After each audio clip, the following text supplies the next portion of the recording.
and Nick.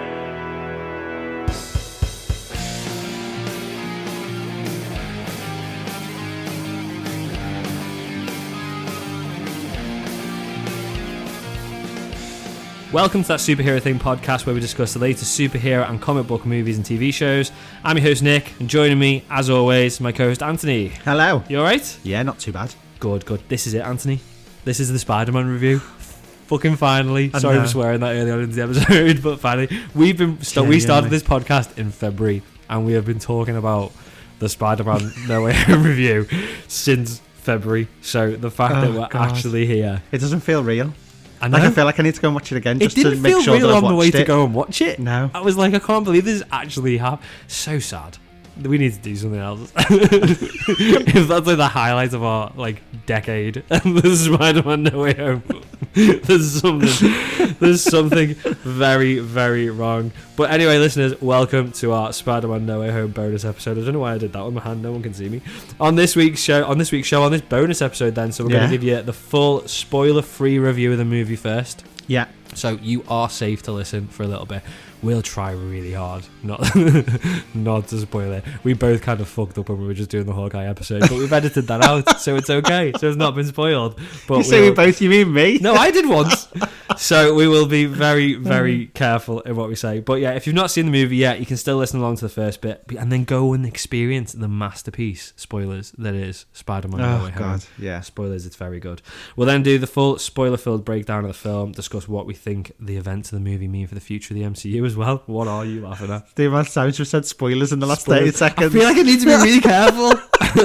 I feel really like I'm panicking that I'm going to say it. I don't know why, because I can edit it out, but yeah, I'm still panicking.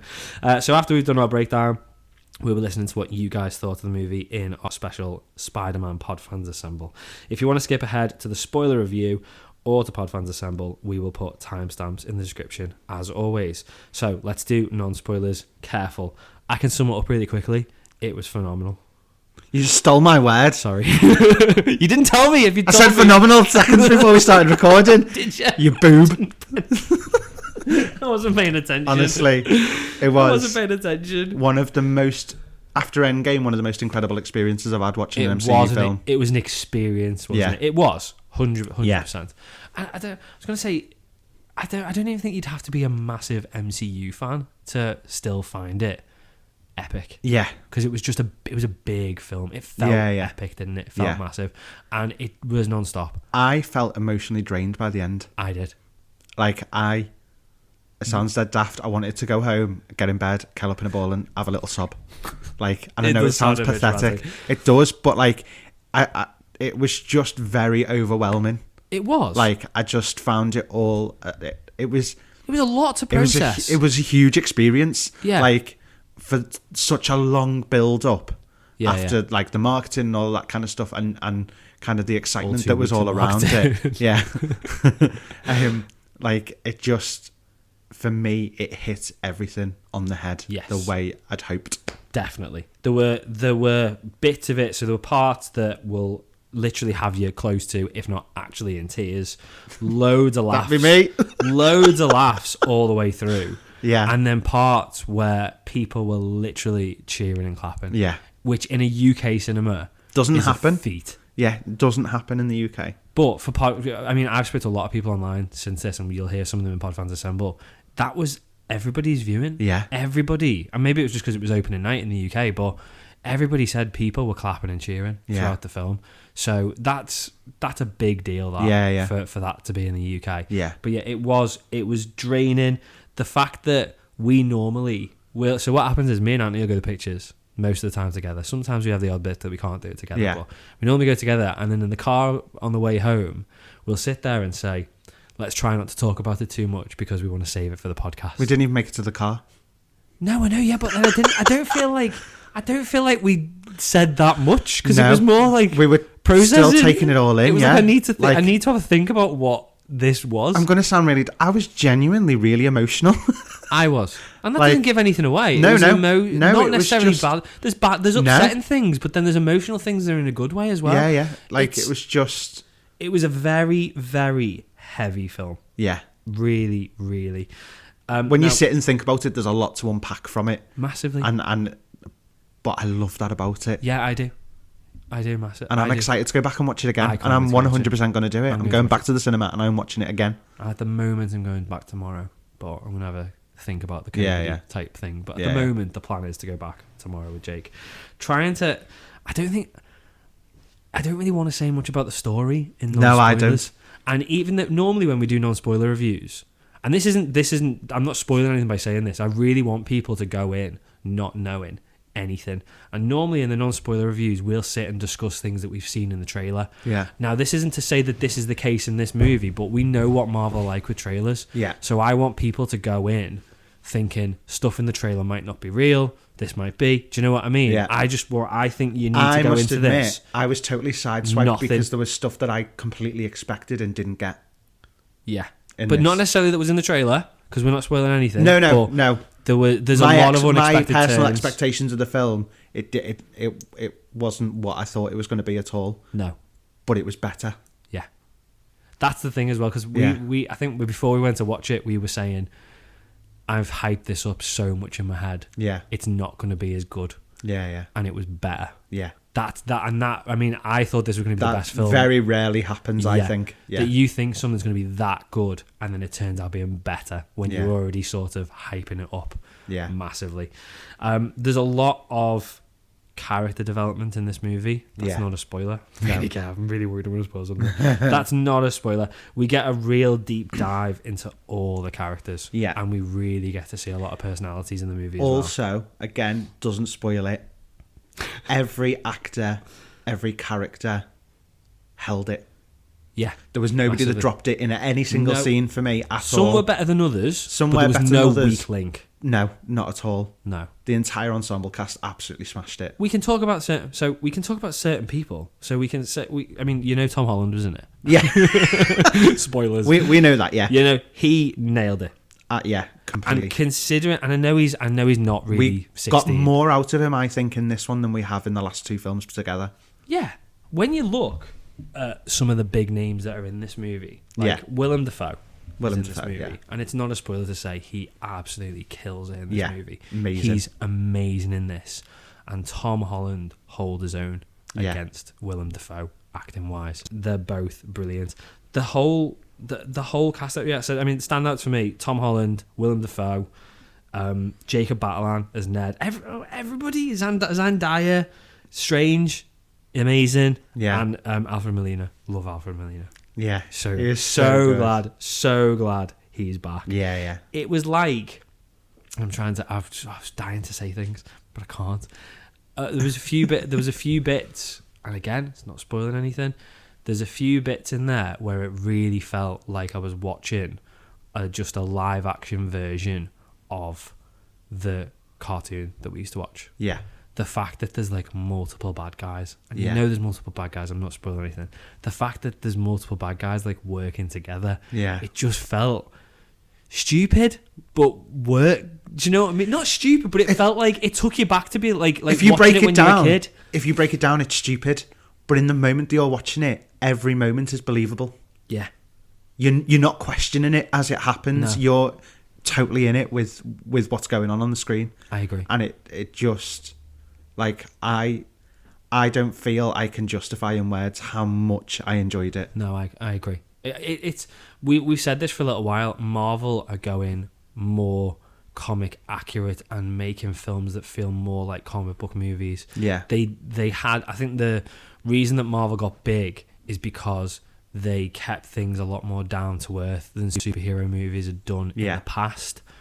And Marvel, which we've said previously, have got to the point now where they're such a big force, they can pretty much do what they want. As long as the writing's good, they can make it as ridiculous as well. We've got a talking raccoon, we've got a tree, we're getting comic accurate costumes now. We've got Wanda in a comic accurate costume. Sam's costume for Captain America looks on paper ridiculous, but it works. And it's brilliant. And this, again, without spoiling anything, this is such a comic book cartoon movie, and it's so well written that at no point do you actually sit there and go, fucking hell, what are they doing here? But it's weird to think that you're taking this so seriously and it's going to do so well, and the critical response of it is amazing. It's like, I think it's 100% on, I think 95% now on Rotten Tomatoes, which I don't really pay too much attention to Rotten Tomatoes, but critics love this, and when you go and watch it, you'll realise how comic book movie it is. Yeah. And for big professional movie critics to be coming away and going, that was fantastic. Yeah. Just shows how good it is, but also how good Marvel have done to be able to have got us to this point. At the end of the day. It's post-credit scenes. We won't go into them. There's 2. Don't. Yeah, make sure you watch both, please. Yeah. People were telling us before we went, don't forget to stay till the end, till the second post-credit. And it's like... Not my first rodeo. But then you sat in the cinema and you're seeing people getting up. I think 1 or 2 left. I think, yeah. To be fair, people got up and then realised and sat themselves back down. You could see there were big groups of people in our cinema, and it's like some people clearly weren't that into it, and they were like, there was you like can see who the drag-alongs were. Yeah, and like people were pulling the coats back down and being like, sit down. Don't go. Not done. Don't go. It's not finished yet. But yeah, the post-credit scenes, they're really good. It's not spoilers to say that there's no waste of time post-credit scenes, because sometimes there are. Yeah. Or just like a bit of a joke. They're both you'll brilliant. get a lot out of them. You'll get a lot out of them. Yeah. They're brilliant. What else can we say that's non-spoilery? CGI was brilliant. Yeah, it was. Yeah. CGI was good, considering we've got a lizard running around. And we all know this part, but Alfred's the de-aging. The de-aging was brilliant. I didn't question it. No, didn't question it at all. Not at all. And the angles and the close-ups and stuff like that, it looked real. When I was doing the notes to this, I talked about the de-aging in the spoiler bit, but it's not a spoiler. But I had to sit there and think. I was like, did they actually de-age these characters? Yeah. Because you can't tell. No. Willem Dafoe, because yesterday while I was doing the notes I was watching the Raimi version, number 1. Yeah. And he just looks identical, and it's 20 odd years ago. I know. And it's just 20 years ago. And it's like, he looks exactly the same, but he doesn't look like Patrick Stewart at the end of X-Men Origins. His face is melted. He doesn't look like that. He just looks like Willem Dafoe 20 years ago. Yeah. And then Alfred Molina looks exactly like Doc Ock.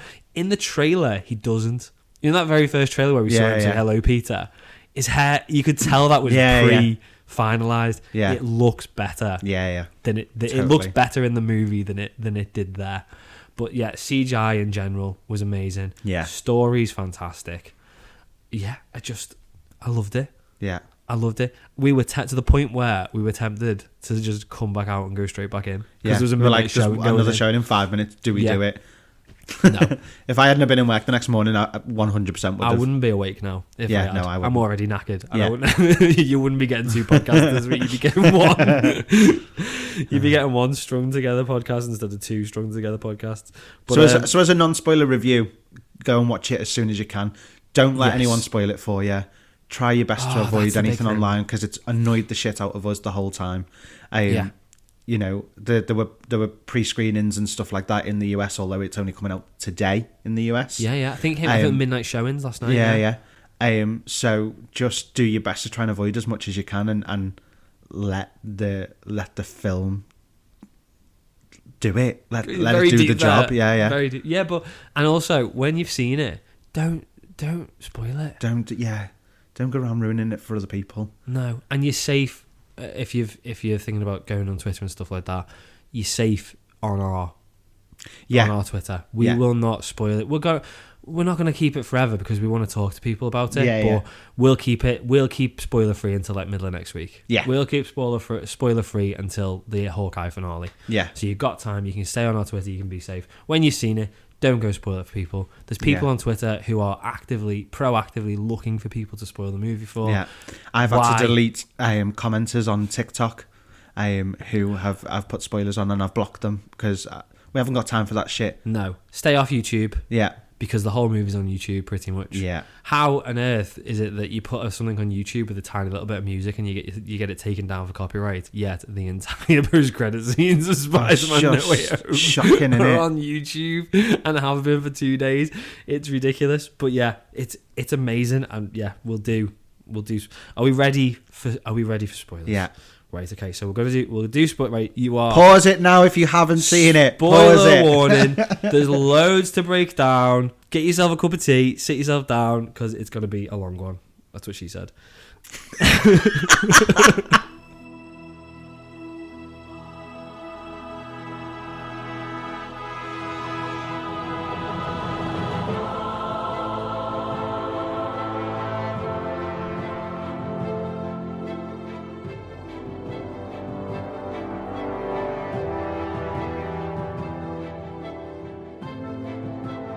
Right, so spoiler breakdown then.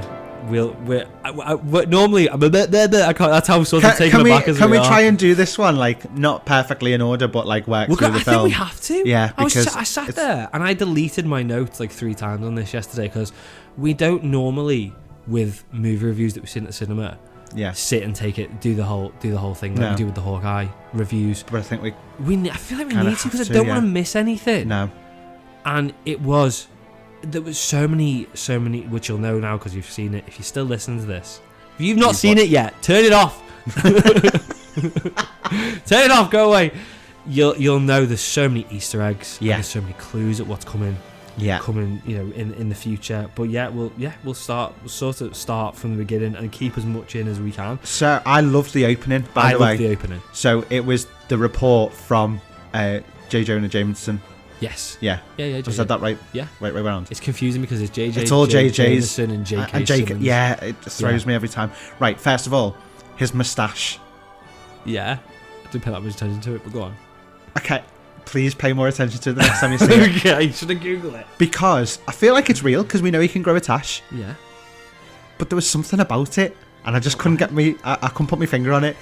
But to me it looked a bit weird. So please tell me if I'm not just seeing things. Is that the bad CG? No, He's got a CG moustache. Henry Cavill with really wobbly lips. Yeah, no, but I just couldn't tell whether it was like a real moustache or a fake one because I don't know. But surely, if you could shed your light on it, because it just can I just say, can we stop here for a second? So we've got Spider-Man No Way Home. And we're finally into the spoilers. No, I just wanted to get it out the way. Finally into the spoilers. I just wanted to get it out the way. The Spider-Man music is potentially still playing over this. It was the first thing we saw. We saw him on the screen. Right. Anyway, so it does. So shut up. Right. So mustache aside. I just wanted to say it so that it's out the way, and I've done it. Okay. Yeah, so it all opens. It all opens with the speech that we got for. It's the news report, isn't it, of the reveal that Peter Parker is Spider-Man. Yes. What the fuck. Yeah, that whole bit. Yeah, and it's literally from that moment because he's jumped onto the lamppost and he goes, what? Yeah. And then straight away everyone's on Zendaya on MJ. Yeah, in the street, yeah. And he has to dive back down and basically swing her out of harm's way, really, because he didn't know how people were going to react, and paparazzi. Everyone just becomes paparazzi, don't they, at that moment, because all the phones just came out straight away. Yeah. And, for the first kind of 20 minutes, half an hour, it's all about everyone knowing that he's Spider-Man and coming to terms with it. The intensity of it, you know. He gets back to his... well, first of all, he goes to his apartment. Yeah. And there's helicopters pretty much circling the entire block of apartments. Yeah. And then he goes to school. And the teachers are being weird because half of them think he's amazing. He's right, and half of them think he's a villain. I forgot about They've that. built the one of the teachers has built a shrine to him, and then we have this entire scene, and then he goes, "I just want to get to class" or whatever. Yeah. Turns, and the entire school body is in that hallway with their cameras just out. Yeah. So it seemed like a very personal kind of 4 people scene. And then he just turns and they're all there just silently watching that whole exchange. And like it was just, it kind of knocked me for 6 a little bit. It put you in his shoes, didn't it? Yeah, and it was just like, that's it's so... he's this, and it mentions it a couple of times throughout the film. It's like, he's this big, he's a superhero who has fought Thanos. Do you know what I mean? And everyone's like, he's just a kid. But he is, he's a kid. He's a kid in this, and he just wants to go to school and go to college with his girlfriend. Yeah. And it's not even the fact that everybody knows, the fact that this superhero, his life is going to school and going. And this is also the first time we see Flash as well, isn't it? On his way into school. Flash. Yeah. And he's telling everybody about his new book. Love it. Which absolutely killed me off. It was so funny. I like the decision they made with Flash, because I think we said this before. They had to go one extreme or the other. Yeah. They had to go with him because he loves Spider-Man, but he hates Peter. So they had to go one extreme, and I love the fact that they've gone with supporting. Yeah, because he was full on, like, he wanted to be Peter's best mate. Yeah. After that, yeah. Which is a bit of a dick move because he only likes him because he's Spider-Man. But it's the fact that he's stayed loyal to Spider-Man, and he's sort of forgetting the fact that his arch nemesis is Spider-Man, and he's stuck with him. Yeah. When not everybody, but when so many other people have turned against him. Yeah. It jumps a little bit, so we'll go back in a sec. Yeah, we don't have to do it in exact order. But obviously, Peter asks Flash for help, and Flash gives him the ultimatum, basically of saying, you need to swing me to school for a month. And he's negotiating a week, and then he ends up saying, I'll tell everyone you're my best mate, basically, doesn't he? Yeah. To get him to help him out. But the reason that he's getting him to help is because, so we jump back, and obviously we're getting the repercussions of Peter being known as Spider-Man. Yeah. So they involve lawyers. Yeah. And so we finally get Matt Murdock. We do. We finally get Matt Murdock in the MCU. Charlie Cox is back. This was so hard not to talk about this when we did the Hawkeye review. I know, because of Fisk and everything. Every time I mentioned Netflix or all of Fisk, I was like, don't say Matt Murdock. And then at the end we go, I wonder if we'll get Matt Murdock in S.H.I.E.L.D. I wonder. And that scene was brilliant. You know, he's pretty much in it for a minute and a half? Yeah, something like that. And then someone lobs a brick through a window from behind him, and he catches it. And Peter's just like, how did you do that? And he just goes, I'm a really good lawyer. Yeah, exactly. It was just brilliant. Loved it. So good. Do you not think in that whole scene, like, because obviously they got interrogated by, was it damage control they got? I don't know. Department or something, wasn't it? Yeah. Ned was shit. Yeah. Ned just let the entire story go. Oh shit! I forgot about this whole scene. Yeah. May was like on it. Yeah. She just like stepped in to be like. She was that one that's like, I know my rights. I know. She went full on Karen. Yeah. She did. But she was in a like, good way. But it was amazing because she was just like, I want to protect Peter. Yeah, she was completely. Like, all of them, to be fair. Yeah. She was like, I'm just going to look after all MJ was these. hilarious. I can't remember what MJ did. MJ was, she was like telling him what his job was, basically, wasn't she? She was like, well, you're going to ask me this, and I'm going to tell you. Like, she was just being like, I know how this works. I know what my rights are, and I'm not going to say anything that's going to incriminate myself. So you may as well just give up now. Yeah. Like, she was just brilliant. She knew it full on. Yeah. She just sits on TikTok all day watching people getting cut into Beverly's. Yeah. Which is basically my. I've been watching my true crime podcasts. Exactly. That was it. So yeah, that whole scene with them and then Ned just saying, I'm his best mate, and we've been. I had to help him when he was doing it, and he was like, see, you're actively telling us that you're his accomplice. You've aided and abetted. Yeah, exactly. Yeah, it was good. I like my lawyer now. Again, though, and everybody say it. Just all they're worried about is this college admission and getting into MIT. Yeah, and then we find out that they haven't. Yeah, but I'm not convinced MJ didn't.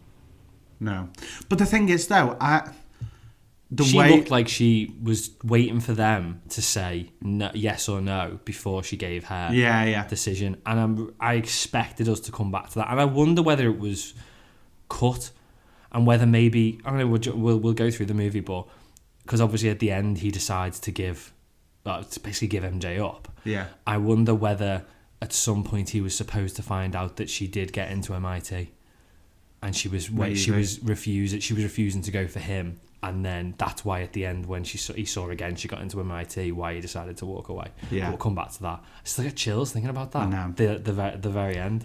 I know. But and the next bit was, do you know, can I go back a little bit? Yeah, go for it. Just something, at the very beginning when we got the whole opening, it came straight off the back of Far From Home. Yeah. And again, this sort of, I feel like this was when they started teasing, maybe, not teasing the ending, but giving us little tidbits. It made a big deal on like the newspaper headings of Iron Man Jr. and Iron Boy, which is a lot of the issues people have with this version of Spider-Man, that he's basically just in Tony's shadow, and he's not Spider-Man. And he's a great Spider-Man, but I get kind of where they're coming from. I don't necessarily think it's a bad thing, but maybe it was just to give us a different type of Spider-Man than we've seen before. But I don't think people particularly enjoyed it. No, if you get what I mean. It sort of planted the seed for the end. It's been a conversation that I've had on countless occasions since Spider-Man joined the Avengers. Yeah. So anyway, going back to the college admissions. That's when we got our first proper action scene, wasn't it? Well, I mean, this is obviously one of the big consequences now, isn't it, of being Spider-Man and having people around him involved, and this is what the whole storyline kind of centres on.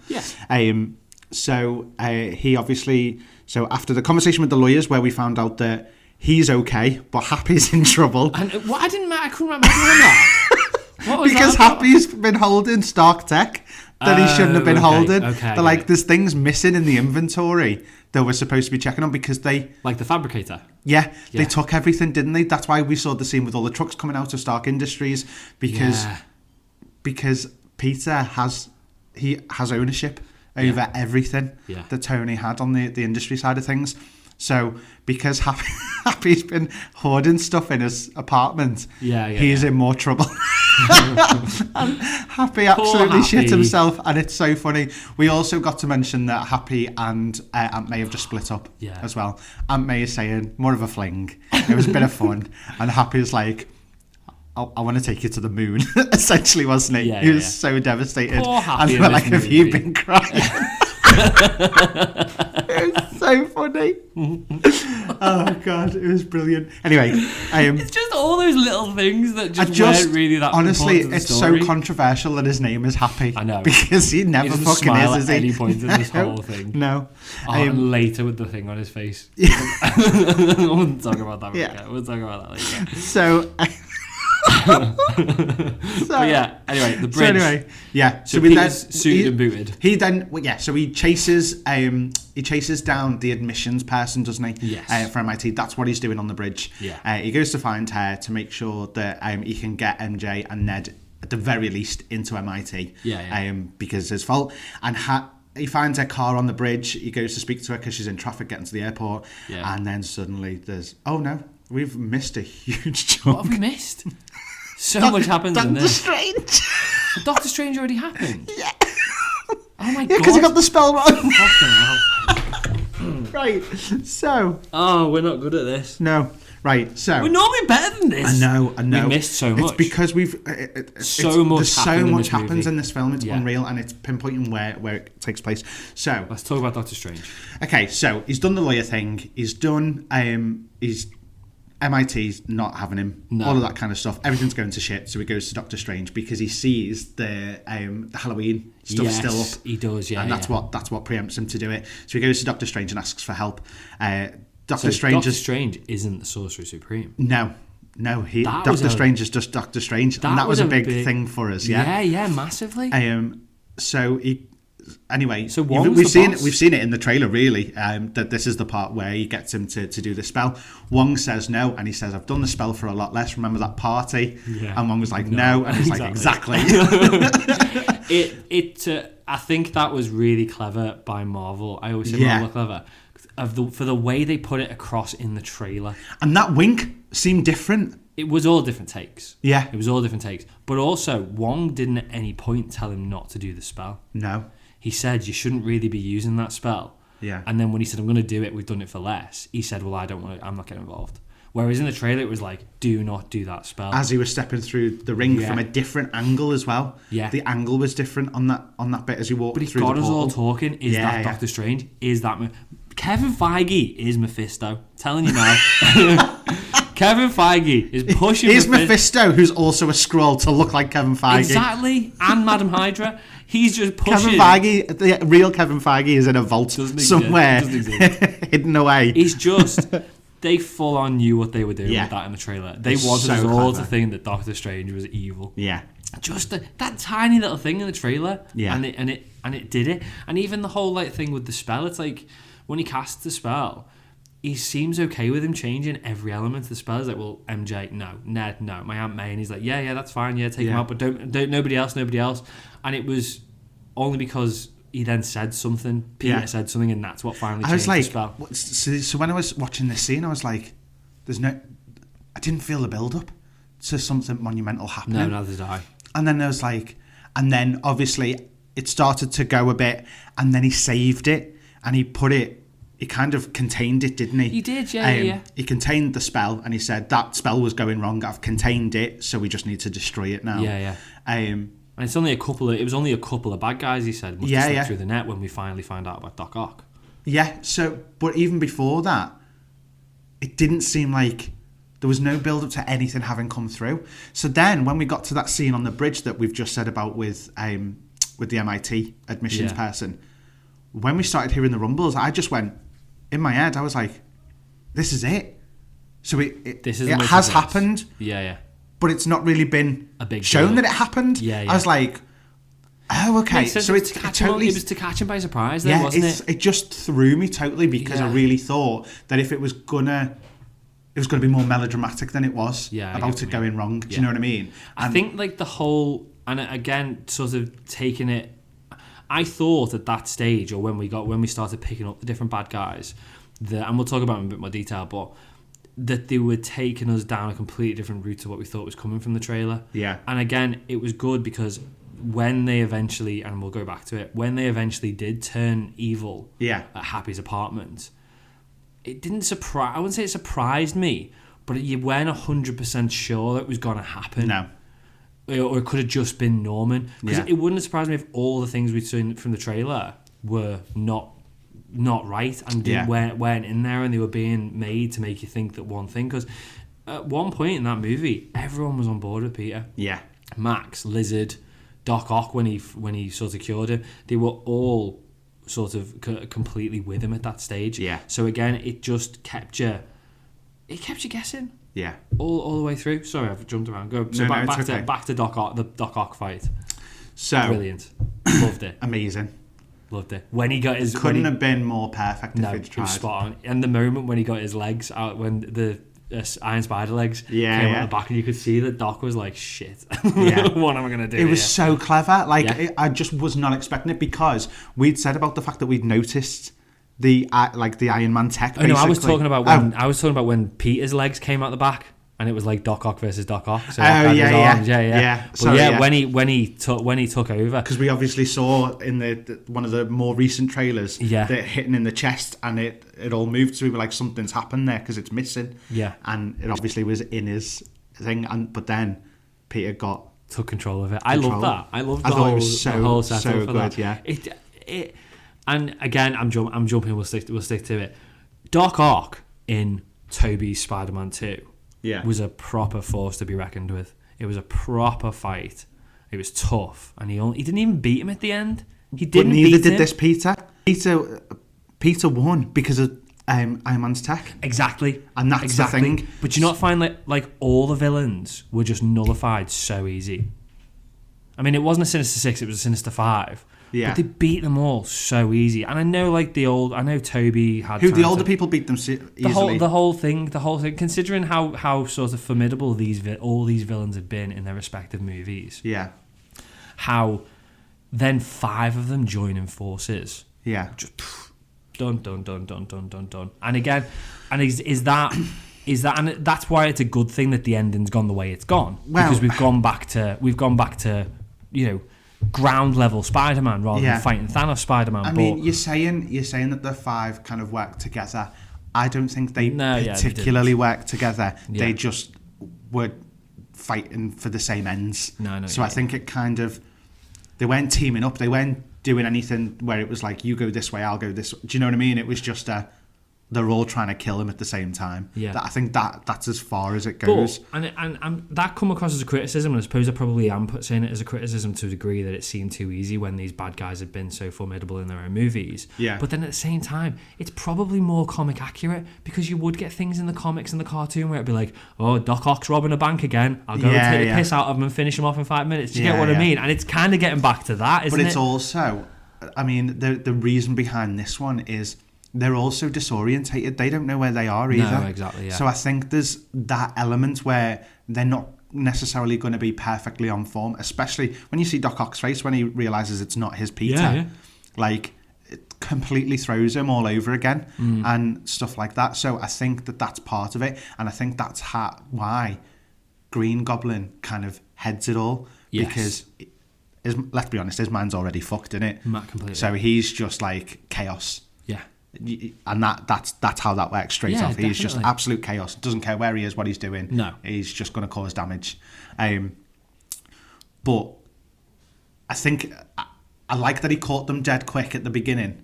Yeah. Because they were on their own and disorientated. But once they're kind of getting to grips a little bit and not working together but working together, the next fight seems so much more. Yeah, I know what you mean. Do you know what I mean? It's Norman, just massive. do you think Norman wants to get caught, or do you think the bad goblin just came out at halfway through, or was he in control from the start? I don't know. It didn't make it clear, did it? No, it didn't make it clear, and I think that it's a hard one, because I think that Norman genuinely wanted help. Yeah, but the Green Goblin was always there. Yeah, but it really had me thinking that maybe this isn't. Maybe they're not bad. They had me convinced, but they had me potentially thinking that at the end. But it wasn't that they weren't bad. Else. They wanted to preserve their life over the idea of. No, I get that, killing. But it made them all out to be not weak, but what's the word? Not innocent, not naive. They were. It brought out. It sort of humanized them all to a degree. They weren't these monsters. Yeah. They had their own problems, not like mentally, like they're all crazy, but they had their own things that they were coping with. Well, it just brought you back monsters. to it. You know, you always knew that the Green Goblin was like an alternative personality. It was like a form of schizophrenia. Yeah. You always knew that the only reason Doc Ock is bad is because his chip fried in the back of his neck. Yeah. You know, it's those kind of things. Everyone had a reason. You know. Lizard was because he'd lost a limb and all he wanted to do was feel whole again. You know, Electro, the whole idea was that he wasn't seen. Yeah. And then he died making something that he was really living for. And then that someone else took the idea, basically. Mm. And so again, it was that he wanted to be seen. So it just, everyone had their reasons, and we already knew that, and it was established in the older films. But the fact that all of that was touched upon again, and it was the idea that they died in the last one and this Peter's trying to save them all, it was a massive, massive twist in it. Yeah, kind of made the other Peters look like bastards. Yeah, a little bit. Peter was like, I can't kill. But that's, so the night before that, he actually takes them all to Happy's apartment. Yeah. He sleeps there, and he has Zendaya on the phone, doesn't he? He has MJ on the phone. And Happy's in the corner with his sleep apnea machine. And it's so funny. It just had me a bit. It's like, and this is where, like, it's such a deep film with all of the. I mean, you're literally talking a lot on this. It touches on mental health issues and stuff like that, because you've got the schizophrenia, you've got the feeling invisible, you know, all of that kind of stuff. Yeah. And then in the next scene, Happy's there with his sleep apnea machine, and it just kept on bringing it back constantly, and it was so good the way they kind of did that constantly. Obviously, then that's the fight before the apartment as well, isn't it? With Doctor Strange on the box, the initial fight. Yeah, so that's when he puts them away. So Strange is once Peter's collected them all. Yeah, which none of them really put up a massive fight. It's when we see Electro go from his blue form to his cool, good looking form, basically. Which is a bit odd, but it explained it's a different type of power, so it's giving him a different type of energy. So it explained that. We saw Norman, who was just Willem Dafoe, just doing an amazing performance. Yeah. You felt so sorry for the dude. Yeah, you did. Really, really sorry for him, particularly when he broke the goblin mask, because it was that was him going, I don't want to be that anymore. Yeah. Which is why I sort of thought maybe we were going to go down a good. And obviously it was Aunt May as well saying we need to help them. Had a lot to do. Had a lot to do with it. Yeah, which is why it was so bad when she died, because she spent so much time trying to help him and trying to make Peter do the right thing. Specifically him, and he's the one that killed her. Killed her. That is the, oh my god, cried. I know. I'm not gonna lie. We'll talk about May's death. Oh, May's horrendous death. Yeah. So good. Yeah, it was such a good scene. We also got Flint. Sandman, Flint Marko, and Lizard. They didn't get as much screen time. No, in general. And I assume I'm okay with that, because I don't feel like they had. The main three villains were Willem Dafoe, story. Jamie Foxx and Alfred Molina. Yeah. And we got so much character development for those three characters. even more so than I feel we got in their movies. And they were the star of the movies, and they were just like part of an ensemble cast in this. But I think it was probably a lot down to COVID. Yeah, I bet Rhys Ifans and Thomas Hayden Church never set foot on set because of COVID. Cast. Yeah, it was just, you could tell to a degree, because the scenes when you saw them at the very end of the film, it was just a close-up shot of them. Yeah, and they weren't there. They were not in a scene with any other person at any point. Do you know, going back to this, right, and this is welcome to that superhero thing where we go off on tangents, but to the point, you see how like obvious it is that they probably weren't there. Yeah. Far From Home. Yeah. Going back. You know the scene when Nick Fury shows up in Peter's hotel room and shoots Ned and knocks Ned out, and he sat there and talking to Peter. He's not in the room with anyone, is he? No, and he didn't even have a gun in his hand. He had 2 sticks with rubber band with sticky tape around them. So the whole gun is CG. He's not in the same room. He's basically sat in front of a green screen. Oh. So, and they're talking to each other. So look at how easy it must have been to just get Thomas Hayden Church. They probably sent him a green screen and said, put this kit. But it probably didn't even put any clothes on for it. I'm sure it wasn't Bollico, but probably didn't put the costume on. Just CG'd the whole thing and just said, look sad. Look sad, and you Rhys Ifans. Can we also, because we've talked about them getting collected, the moment when Jamie Foxx said, and you're standing there not acting like there's a black man stood here completely naked. Yeah. And it was just so funny the way he said it. Stuff. It was brilliant. I loved I loved it when the lizard showed up and it was like, it's a dinosaur. Dinosaur. Has anyone seen the dinosaur? Why is there a dinosaur? And then when he started talking, and they're like, what, the dinosaur can talk? It's only Max like who's not surprised because he knows from his world. But yeah, so Strange is when we get the Strange Spidey fight. So Strange obviously wants to, not in a bad way, but he's not like he's evil. Basically doing the whole time is set in a specific way. It's their fate that they need to die. So we need to push the button on this box to destroy the spell completely, and then that'll take everybody back to their own timeline. That's it. We shouldn't be messing around with anything. Basically. And Peter's like, but we can't send them to die. We are sending them to die, and I won't do that. It's an omission, basically, isn't it? To the point where you're basically killing them. And so this starts a fight between. This is amazing. Doctor Strange. We got a taste of it in the trailer. Yeah. And I think even this is just a taster for Multiverse of Madness. Yeah, completely. And it was like full on Inception. And I loved how it all ran. So obviously he got knocked out of his body, the soul. Yeah. And he was like, this is the best I've ever felt. He said, but don't ever do that again. Loved it, didn't he? Yeah. But how was he even Strange? I thought we'd get more of an explanation. Because moving the box. Yeah. How is that a spider sense thing though? Yes. It will be, that's what was in my head. It'll be the body just automatically doing it rather than Peter doing it. Because it's not his brain or his soul, it's an automatic I didn't even think of that. Sense. I was thinking, are we going to get more to this? I just assumed it was spider sense. Yeah, I didn't even think of that. It's just Peter Tingle. That's genius. That is genius. I know, right? I love that. So, and then obviously he takes him to the mirror world, doesn't he? Yeah, he sends him to the mirror dimension. That is this point, isn't it? Yeah, he takes him to the So he goes to the mirror world, and Peter's completely overwhelmed at first, trying to get away from him with the box, and they're fighting over it back and forth. And then he realizes that because it's a mirror world, it's like geometry. Yeah. And no Stark tech. No drones. Just his brains. Just Peter, classic comic Peter Parker outsmarting Doctor Strange. Yeah, amazing. Fucking brilliant. And he ended up webbing him basically and locking him in that ring so that he can spend time to help the villains that have come through. I did think how long Strange was going to be here. Yeah. He just left him there forever because he took his sling ring off. He took his ring, he took the box, got out of there. Brilliant. By the way, the cape as well. The cape being involved in the fight was brilliant. Yeah, it was good. So then he gets out, gives Ned the ring. Yes. And then gives MJ the box and says, if I ring you, you need to press the button. Just kill them all, basically. You're the plan B. Yeah. So he then obviously lets them all out of their cages and takes them to Happy's apartment. Which is the weirdest thing. Just all these supervillains all just hanging out while he's trying to talk about getting a cure for all of them to fix them and send them back. It's so good. Doc Ock responding, I don't need to be fixed, like he's a cat or a dog. Yeah. Like he's going mental over it. But obviously we know that that's because of the chip being broken. Yeah. So the first thing he does is fixes that chip. Yeah. And Doc Ock happy to see everyone again. And that's the sell. That's the sell for everybody else, because he was the one who did. He was the only one.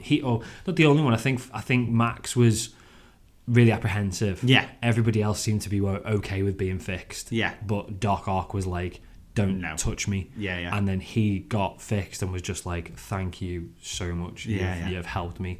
And again, the voices are gone. Like, that was a massive thing. The voices are gone. That was probably the turning point for Norman. Yeah. Because the other Norman in the back of his head had probably been like, nah, I'm not going. I need to shout louder now and just completely take back control. Yeah. And he's obviously using this stolen tech that Happy had. Yeah. Which, again, the storyline is so good. Happy's taken this tech. We don't know what it is or anything. And it's the fabricator. Yeah, the fabricator. Yeah. And so... Bit too easy. A bit too... Yeah. Yeah. But... I can just use this fabricator to make anything. The parts like that though, but we've already been introduced to the fabricator before, because that's what was making the suits we knew on the plane. We knew about it. Yeah, but it would have been if we hadn't seen it before, it would have been like, shut up. Yeah. But so we knew what it was, but again, it just felt a bit too easy. But I think it needed to be easy and quick because of how much story they've got to tell. I get that, Again, it was 2 hours and 40 on it. Yeah. So this was just kind of like a little quick fix so that we can get to that part of the story quicker. Yeah.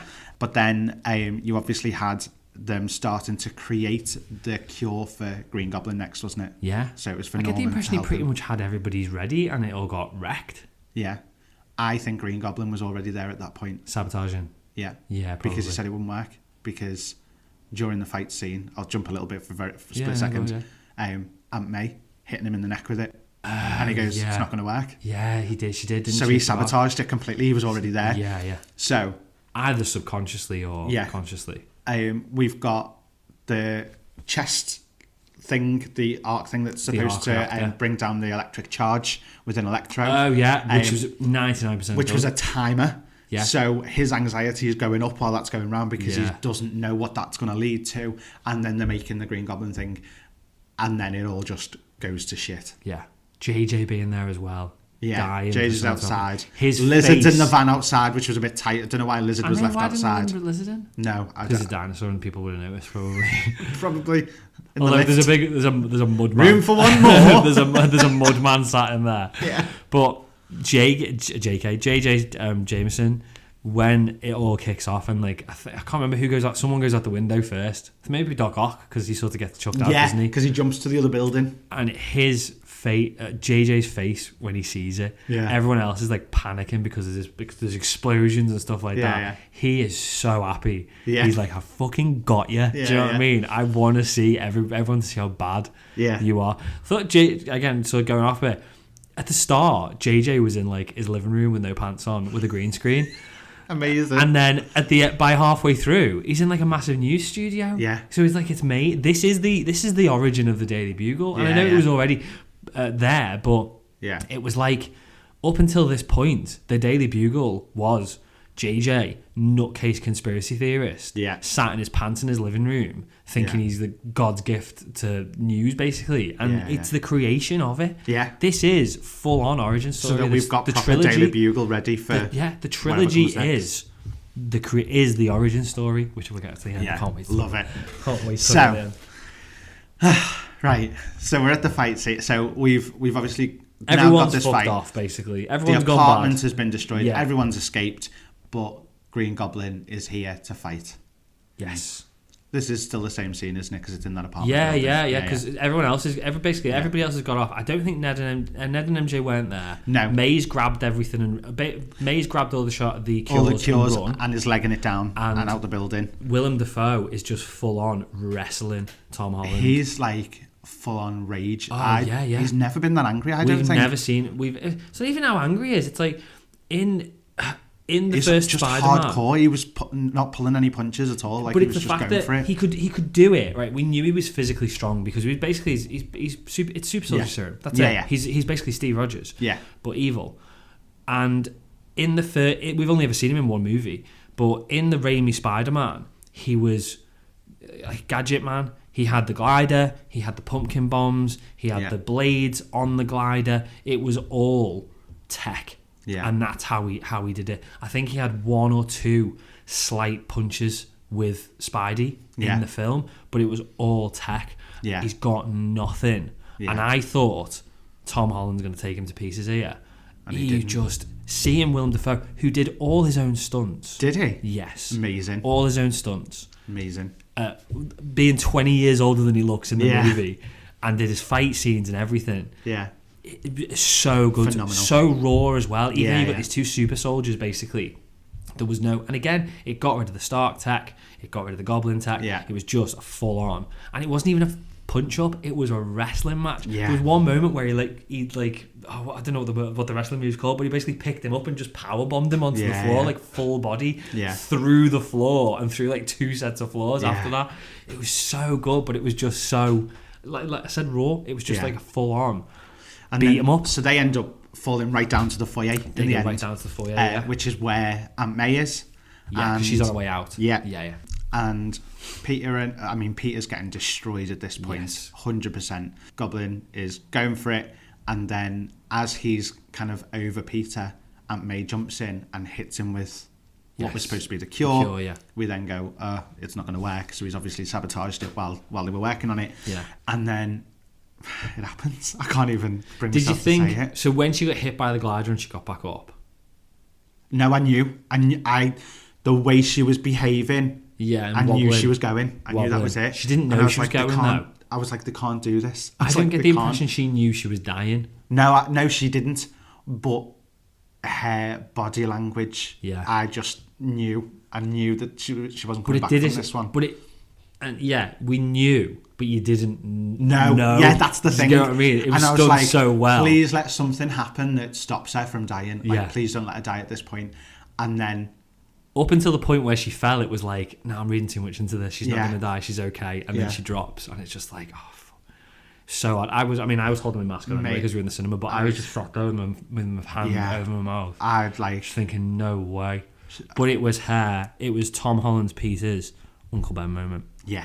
We even got with great power comes great responsibility, and I think the fact that they've given that to Marissa Tomei as Aunt May was really nice. Yeah, because we never saw. She was never really in any of the action scenes in the previous ones. But you're like, how many times has Aunt May been kidnapped or taken or something like that? And this is the first trilogy where Aunt May had never been involved in any of the action, really. Actually, no. I mean, she started Feast. I don't know if she started Feast, but she had a big part to play in Feast. With the helping the homeless people after the and stuff. But I think Aunt May's always, like you said, she's been a big part of the other movies, but it was always like, it's all about Uncle Ben. Yeah. And even though he's probably dead in the first 15 minutes of every movie he's been in, it's all about Uncle Ben. Yeah. And May's sort of like a supporting character who sort of keeps him on the path that Ben's put him on. Yeah. But it was the origin story. This was the Spider-Man origin story we didn't think we were ever going to get. No. And it was sneaky. Yeah. Because I didn't even twig on to the fact that this was his own. I mean, I knew obviously it was. As soon as she said it out, I was gone at that point. Not until now talking about it that I'm like, this is genuinely, because there's so much still to process. Yeah.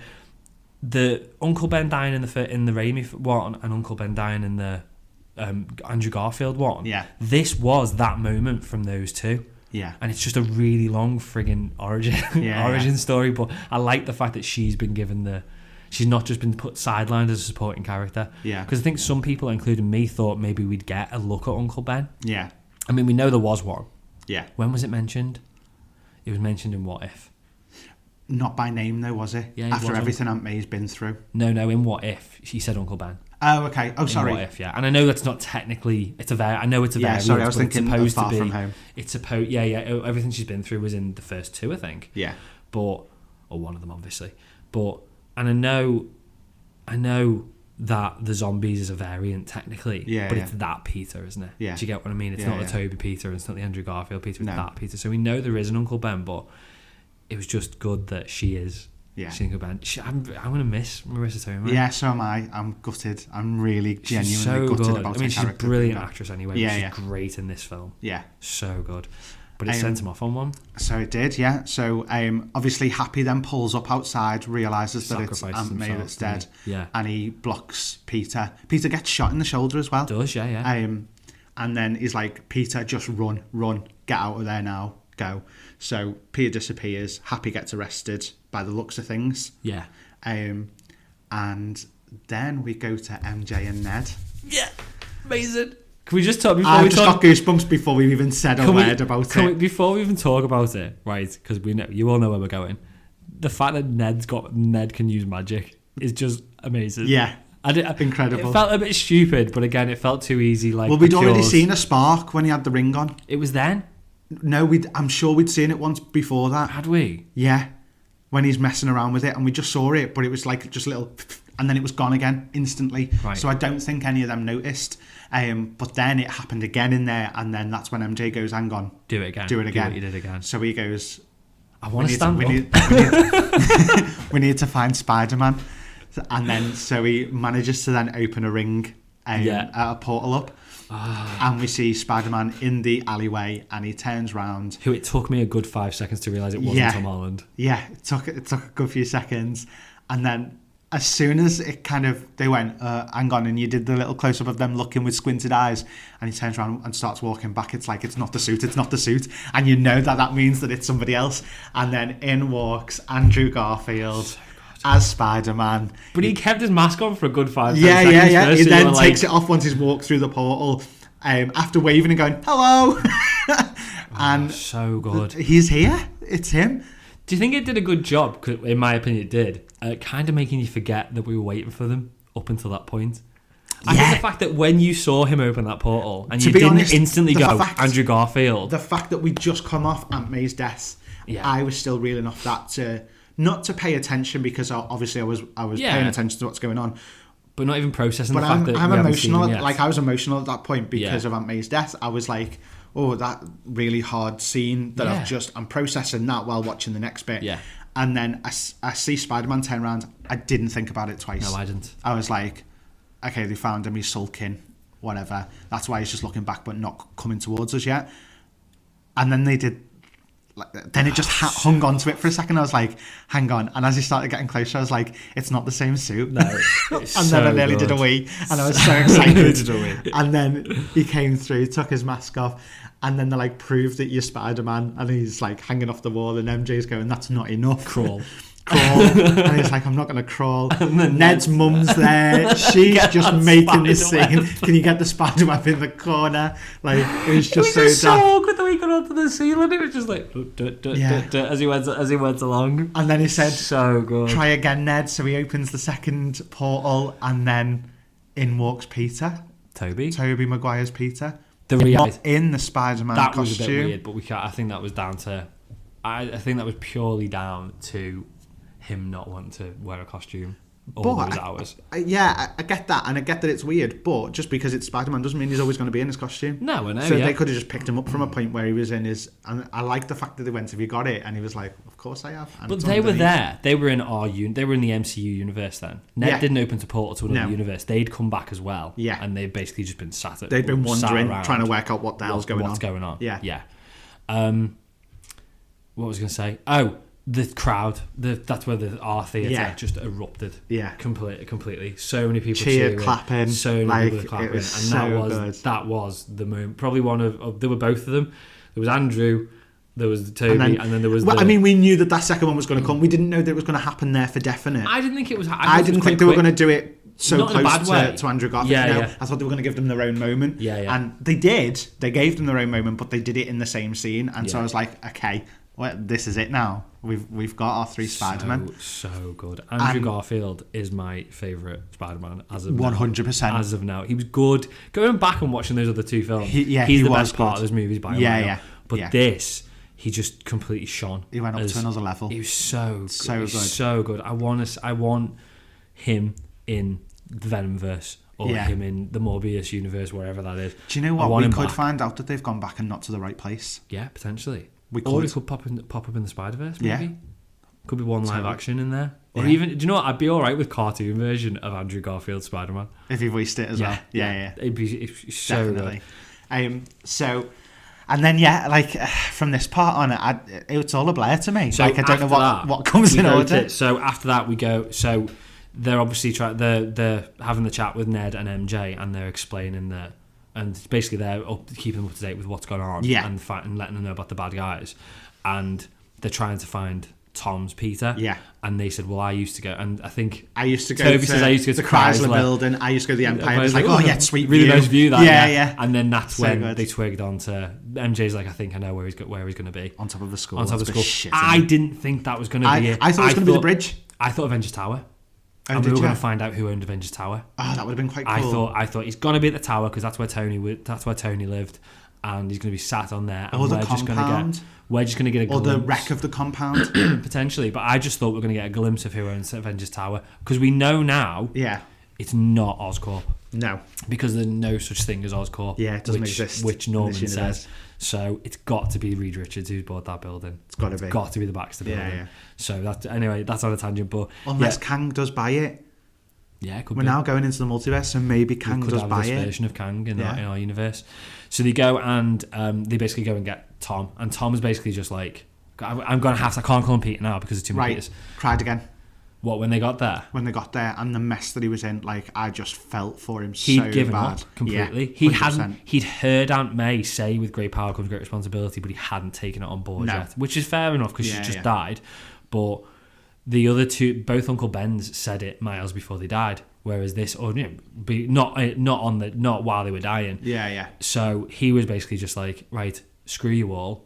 I'm not interested anymore. Give me the box. I'm going to press the button. You go back to your worlds, and I'm just going to send them back. And if they die, they die. That's not my problem. Yeah. And it's MJ who ends up stopping them. Yeah. When Toby and Andrew came down off the roof as well, looked a little bit. Probably the first and only moment in the movie where the CG looked a bit not on point. I had one other. What was your other one? It was a very far shot of Tom landing on the shield after it had crashed down. Oh, right, yeah. I know what you mean, yeah. As he swung and landed, I was like, ooh, that was a bit off.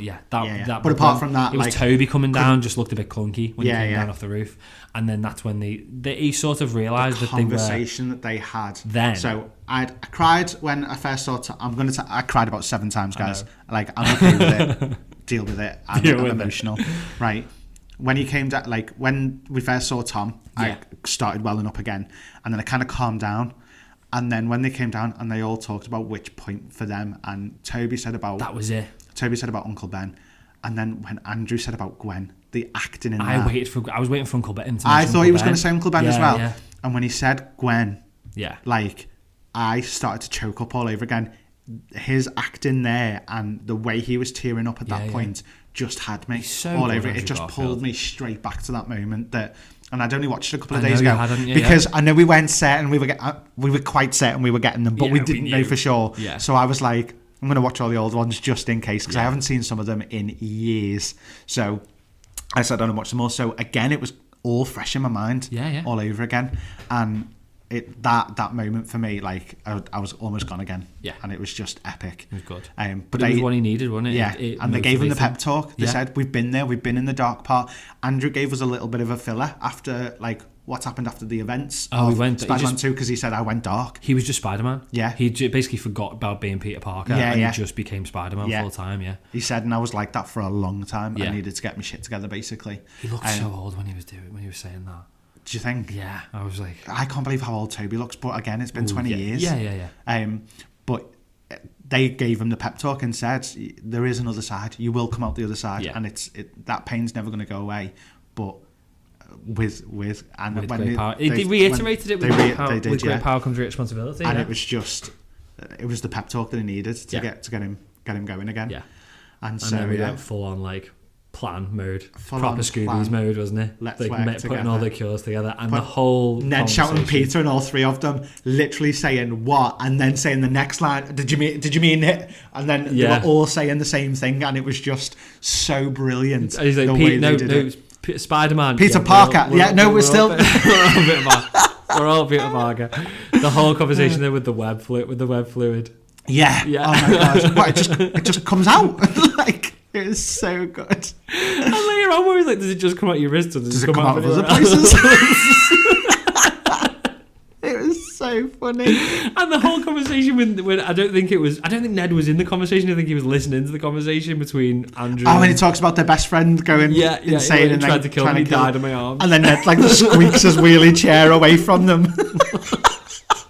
But again, because he does it in the comics, he becomes the Hobgoblin, so it could have potentially happened. It's quite a funny little foreboding thing. Yeah. But then it's when he speaks to Tom next, and he goes, I won't go to I won't ever guy. Yeah. And then the best bit of that is when Andrew kind of looks at him and goes, and then taps him on the shoulders to be like, well done. Yeah. Well done. It's just good talk. Good talk. And then that's it. They go into that. That's the plan. They put the plan together. Yeah, they're gonna go and cure all the villains. Yeah, and they basically call them over to the Statue of Liberty that's having the shield built on. Yeah. Currently. Yeah. So, the one thing I must admit, and I really want to say this in Hawkeye before. So where Hawkeye is and where Spider-Man is, are they kind of same time? Are they? Must be, yeah. Because she's saying she wants to see the new and improved Statue of Liberty. Did you not notice at the start of the movie? I was nudging you. When he was swinging with MJ, he swung past 3 Rogers the Musical posters. Oh no, I didn't notice. Banners, yeah. Oh, 3 amazing. times he swung past it, so it's all happening at the same time. Well, yeah, because at the end you see him going to the ice skate rink, without spoiling any of that bit yet, because we're going to talk about that at the end. But he goes past the ice skating rink and it's Christmas time. He does, yeah. Because all the Christmas tree lights are up and stuff. So yeah, it is. So this is leading into Hawkeye. Yeah. Time, yeah. Because it was Halloween, wasn't it? Yeah. And Hawkeye's at Christmas, yeah. So it was basically 2 months before Hawkeye. Yeah. So why would you be saying? I wonder if we're going to get a cameo. This is the question now. Why was Yelena saying about the new and improved Statue of Liberty if the shield just collapsed? That was where I got confused. Yeah, but they probably fixed it. Do you reckon? Yeah, they probably just put it back up. Okay, sound. Because if this was October, or probably middle of November, Hawkeye's literally Christmas. Yeah. So they're probably in the process of putting it back. Maybe. Okay. Back up. That was just the one bit that threw me, because I wanted to work out the timescales between the two. What about a cameo in Hawkeye? Just a walking in the background, Tom Holland, Spidey swinging past. Be amazing. Because he's there now, isn't he? Yeah. That's it. He's there in New York. Yeah. Like actual New York City floating around, isn't he? So yeah, could be. I'd love that. But yeah, that'd be quite cool. So the prep for the battle, we got this other conversation between Andrew and Toby and Thingy. We got the back cracking, which is hilarious. Best scene in the whole thing for me. But Andrew Garfield was there. Yeah, 100%. By a mile. 100%. So obviously we got the back cracking thing, which was hilarious. Genius, just Andrew Garfield just bouncing Tobey Maguire on his stomach. Yeah, it was so good. It was so weird, but brilliant. And then they all come together and start talking about these plans. They've webbed the cures in different parts of the scaffolding so that they can just swing past and grab it where they need to. Blah blah blah. What were Ned and MJ supposed to be doing? Because they're back at the dungeon. They're back at the Stranger's crypt. Yeah, and they open the ring for the Spider-Man to get through. Is that all they do? I think that was what it was, and then they were supposed to wait there because then Ned was supposed to close, and he was like, "I don't know how to close it." Yeah. So then the whole time on that scene, they were just trying to close the portal. Is that all they did? Just let them in? I think so. Yeah. Okay. And MJ still had hold of the box just in case, didn't she? So that as soon as they cured, they sent them all back. Yeah. And that's why they were trying to close the ring, so that they had no easy way to get to the box. And so this is where we have the conversation between the three of them. That's so funny. And it was brilliant. You know, they're talking about they've been in space or they've been fighting aliens, and then Andrew's like, I only fought a crazed guy in a... I fought a Russian dude in a rhino robot. It was so funny. And he's put himself down and Tim's going, no, you are, you're amazing, you're really good, you're brilliant. I love that he kept calling him amazing. He said amazing like 3 times because he's the amazing Spider-Man. Yeah. Like, I just thought that was dead clever as well. And then obviously that was where they talked about where the web comes from. Yeah, well, that was that scene. Yeah. It was amazing. It's so good. Those three just interacting. Yeah, the conversations, and I think it was at that point when Andrew grabs them all. He's like, "I love you both." I've never had any brothers. I've always wanted a brother, and I feel like I've got a brother. He's so good. I want that. I love Tom Holland Spider-Man, and I love Toby's as well. But I want Andrew back. Yeah. All these rumors that we had that. Because there were rumours that Tom was going to go into the Spider-Verse. Yeah. And we were going to end up either with Miles or some people saying Andrew Garfield's in the MCU. I really like Tom Holland, but I'd be completely okay with that. Yeah. I'd have been absolutely okay with that. Yeah. And then let Tom Holland do his thing in the Spider-Verse. Yeah. But yeah, Andrew Garfield. If that's the last time it's not taken away from him, Tom Holland though, because Tom Holland is amazing. And like I said to you before, I feel like we got more out of Tom Holland in this one than we've had in the last two together. Oh, I do. But maybe part of that, and maybe the fact that, which is a good thing when you think about it, maybe the fact that I'm quite willing to let Toms go for Andrew Garfield's Spider-Man is because obviously Andrew Garfield's a brilliant actor, but also because Andrew Garfield's Spider-Man was a proper Spider-Man, and Tom Holland's hasn't been. He's been Iron Man Jr. all the way through. As good as he was, he wasn't our idea of Spider-Man. No. He's never been friendly neighborhood Spider-Man, basically. No. But now he is. Yeah. And maybe now going forward with that, with the homemade suit, with the swinging around, just fighting ground level bad guys, maybe that's now going to make us like it more. Because I think part of it was how amazed Andrew's Spider-Man was at all this shit magic, the multiverse, aliens, when he literally the biggest thing he thought was a robot rhino. Do you know what I mean? It's that, and I think that's because he's more ground level is why we like him more. But well, right, this was me nerdy cry at this point. I know this is the next bit. It's brilliant. So they tried. So they tried to fight. They tried to fight them first, and they all got hammered. No. I'm talking about before that. No, that's what happened.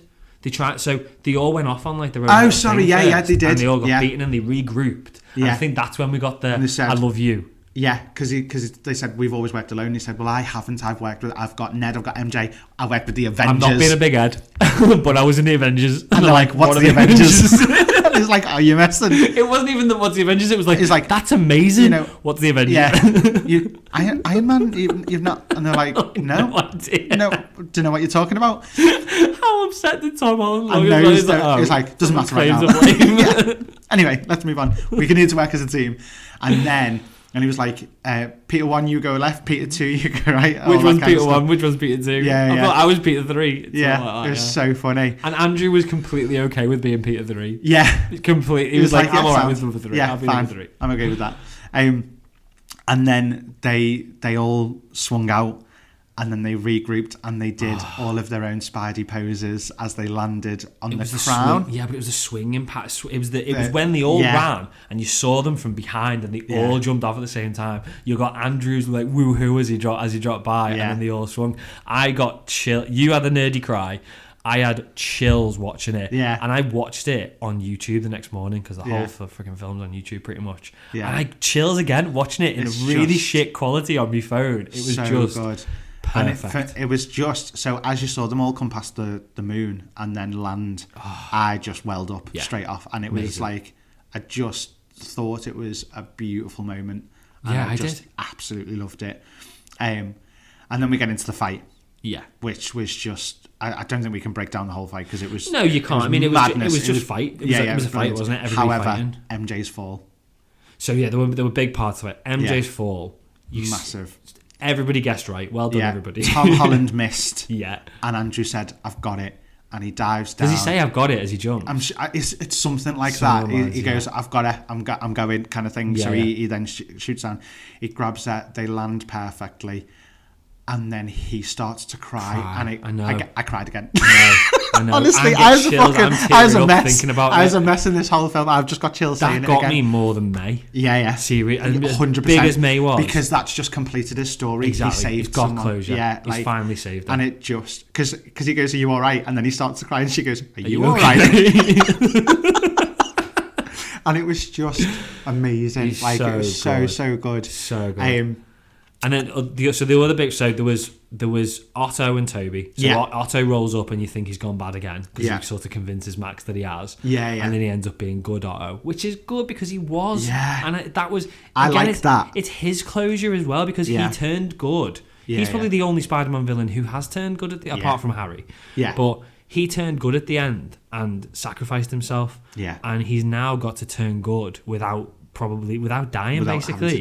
So for him and his interaction with Toby, and he's like, "It's really good to see you, my boy," and he's like, "Oh, it's good to see you too." I'm seriously filling up thinking about it. It was so good. It was amazing. Movie. And then the conversation between Max and Andrew, funny. Yeah. He's like, "So hang on, so you're from Queens and you save all the little guys? I really thought you'd be black." And then there's got to be a black Spider-Man in one of these universes. Do you know what? I saw that and all I could think of was white chicks. Are you telling me you're not black? And I was like, it's literally like a toned down version of that, innit? And it just made me laugh so much. It is. But that was good as well because it had that there was so many moments of closure, and it was the closure because Max was a massive Spider-Man fan who sort of lost his way. Yeah. And he's like, "I'm not important anymore." and it wasn't just Andrew saying it. Because he does in Spider-Man, Amazing Spider-Man 2, it's kind of like, you don't feel like he's being serious when he's like, oh, you're my eyes and ears and all that sort of stuff. But it was like, you're important. Yeah. You are important and you're absolutely fine like this. And he sort of bought it. Yeah. Whether he would have if he still had his powers, I'm not completely sure. Yeah, yeah. He completely bought it. Yeah. And then we got, as we said, we got Sandman and Lizard. Yeah. Turning back to human, clearing the green living room. Yeah.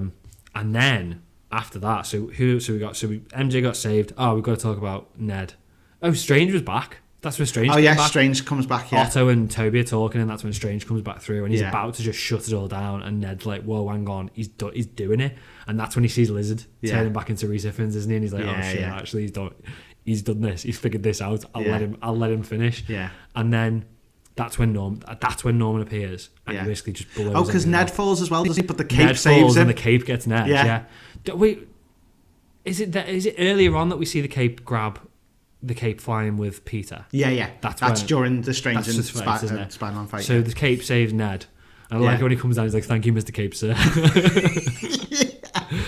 That's when Norman basically blows everything up. Yeah. I don't know what happens to Toby and Andrew. They just sort of end up getting knocked off one side and then... Yeah, I think so, because this is the shield coming down, isn't it? Yes. Completely.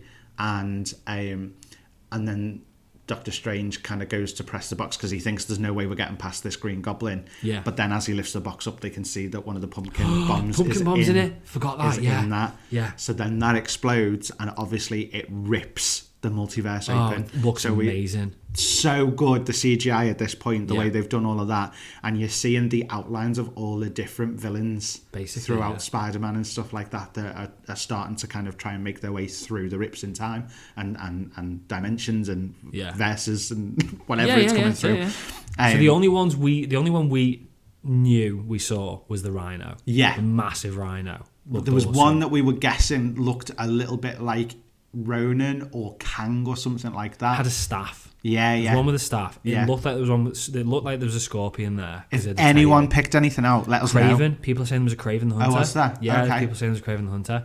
But yeah, there must have just been like every. Yeah. It's hard. You're trying to watch so much at the same time, like just trying to catch. When this comes on digital on Disney Plus, it won't be Disney Plus. It'll be Netflix. But when this comes to Netflix. It'll be pause. Watch everybody, and I'm sure there'll be images that'll come out of it over the next couple of weeks. But anybody you noticed, let us know. But then, as that's all going off, we've got the fight between round 2, Tom versus Willem Dafoe. Brilliant again. Hard Absolutely to watch. Brilliant. Yeah. Like Tom took it further than I thought. I keep saying Tom. Obviously, as soon as so obviously he's punching and he's punching and he's punching and it doesn't stop. Yeah. The moment that he grabbed the glider, Captain America. I went back to Civil War. Oh. Captain America with the shield about to go down on Tony. Yeah. And that was that point. Soldier. Yeah. And John doing it actually. Do you know what? I must admit, I genuinely thought at that point that Toby was going to, and I'd already thought this, Toby was going to come in, and I thought Tom was going to hit him with it by accident. I thought Tom would stop himself and not. I thought he was going to end up swinging it and knocking him out. So to me, when he actually went for the kill and Toby stepped in, completely made sense. Yeah. But that shocked me because I thought he's not going to take it. I thought the whole great power, great responsibility from Aunt May, and then the second one of those talks from Toby and Andrew, I thought they got him, and it didn't. But it's too soon. I know, it makes sense. Because the other two dealt with Uncle Ben for a good week or so before any other fight started coming, if not more. Yeah. Whereas it's still the same night. Yeah, it's the same night that this has happened. I know. So, I get it. I get why that anger and rage is there so much still at that moment. Yeah. But I thought he was accidentally going to stab Toby. I didn't. I genuinely thought that might happen. So when it didn't happen, I was like, right, okay. And then it shocked the shit out of me instead when Green Goblin stabbed Toby. Him. I thought he was dead. I thought he was dead. I thought that was it. I thought he was going to be gone. Can you just say before we get to that, Tobey Maguire's eyes, it was the eyes looking at Tom. Like proper puppy dog eyes. Yeah. He's like, okay, I'll stop. Sorry. Don't do this. Sorry, Toby. This is the turning point of your past kind of thing, innit? It's that look. I didn't even say anything. No. Or did you just look at him? It just looked. It was all visual. Yeah. Like, and I thought that worked so much better than if he'd have said something at that point. Yeah. Like Tom just trying to, you can see him, like, his eyes were darting, like he's going, I'm in this moment, like, I need to calm down, but I can't, kind of thing. And it was amazing. Yeah. The acting on all parts there was just phenomenal. Amazing. And then obviously Andrew then threw down the cure. Yeah. And Tom hit him with it. And this, in my opinion, was one of the best bits of acting in the whole movie. What have I done? Norman's realisation. Oh, incredible. So sorry for him. Because he didn't want... Norman, I don't think he's probably not the nicest dude in the world before he turned into the Goblin. Yeah. But he wasn't a particularly bad guy, was he? No. Do you know what I mean? And the fact that he's now sat here and had to watch himself do all this when he really didn't want to do it. Yeah. It's just, and it came across. I didn't even think he said anything apart from what have I done, but no, he just, that's literally all he said. What have I done? So good. And then I felt so sorry. Toby grabs him and helps. No, Toby. Tom helps him and grabs him up. Does he? I think so. I know. And Andrew comes down to help Toby and just makes like nothing of it. He's like, "Oh, you've been stabbed before, haven't you? You've been stabbed." He's like, "No." Toby says, "Yeah, I've been stabbed before." Right, I get up. And then that's when this is the end of. Well, just before that, didn't they get up? And then Andrew goes, "That hurts like hell, doesn't it?" He's like, "Yeah." Yeah, that's when they're walking off. That's when they're walking off. Yeah, but this is the end of the Spider-Man origin story now, because this is Peter completely pulling a full-on Steve Rogers, sacrificing himself. Yeah, which he already had earlier in the movie, really, because he was like saying, "I don't want to go to college. I'm not bothered about going to college. Get these into college," and it's doing the same thing again. Yeah. Quite happy to sort of put him, not ruin his life, but put everybody else's before. And I didn't quite get what was going on until it happened, or until he basically said, "You need to delete yourself," basically, because that's what it was. He said, the only way to fix the spell is to. But Strange knew that and didn't even offer it up. No, you could see he was like, I don't want to do it. And then at that moment when he's like, Benedict Cumberbatch actually acting there, like, it was great when he was like, I don't want to. You could see he really fought himself there to do that spell because he didn't want to do it. And he said thank you. And at the end he said thank you, sir. And he's like, don't call me sir, call me Stephen, because he told him previously to call him sir. Yeah. And he's like, still feels weird. Still feels a bit strange. But really touching moment. That was it. And so this is the thing, and this is where my head went down, because he's closed it all. So the multiverse is now shut. Multiverse is shut, but it hasn't. I think so. When he's opened this multiverse, wherever this then falls in line with Wanda and Loki, he hadn't opened the full multiverse. No. And the way I see it, which is a scary way to see it, is all those tears which were basically surrounding the earth and the sky. Yeah, that wasn't the full multiverse. No. That was just the people who know Peter Parker is Spider-Man. Yeah. That's it. Yeah. All those thousands of beings trying to come forward. So where we thought we were getting the full multiverse in this, that was the people, we've only got a taste. That was the people who know Peter Parker is Spider-Man. Yeah. I mean, how many people look at Toby's universe? How many people in Toby's universe know Peter Spider-Man who are alive? Yeah. MJ, probably. Yeah. And look how many there were there.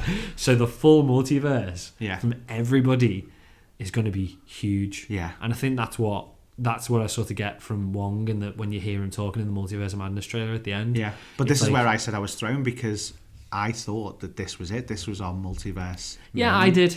And it still hasn't happened. But how many times have we thought this was it? I know. Like Loki, WandaVision. It was but like Doctor Strange 2 is called Multiverse of Madness, so it's going to happen. 100%, but it's opened. But it'll be shut in that one as well. That'll be it. Yeah. That'll be it. I'm not convinced. I don't think it'll be open for long. I think that the ramifications of the fact that it's been open is going to be what the fights are afterwards for a while. Yeah. But I was just shocked, because I really thought that this was where it was opening, so that it was already open by the time we get to the next one, so that we're being thrown straight into the action. Yeah, I get so there's no time for building of the story or anything. It's just we're in it. Yeah. But again, it's set up. Yeah. 100%.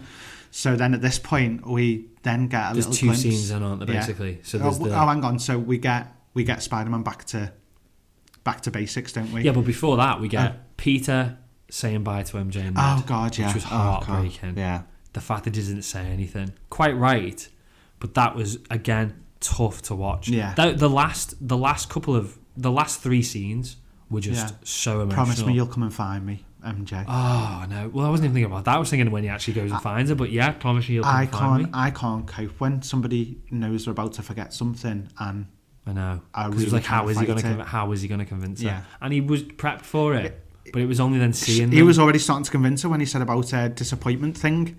The thing that she's been saying all the way through the film. Yeah. And he tells her a line back, and she's like, "Oh, in the cafe." And to be fair, you could tell she'd completely fallen for him in that 2 seconds that she'd been talking. 100%. He'd got her back. He could have explained it, and it probably would have taken him a day, but he'd have got that. He could have got them both back there. Yeah. And the fact that he just decided not to was horrible. Yeah. And then they're going and seeing going to May's grave, and then Happy not recognising him. Yeah. How did you know her?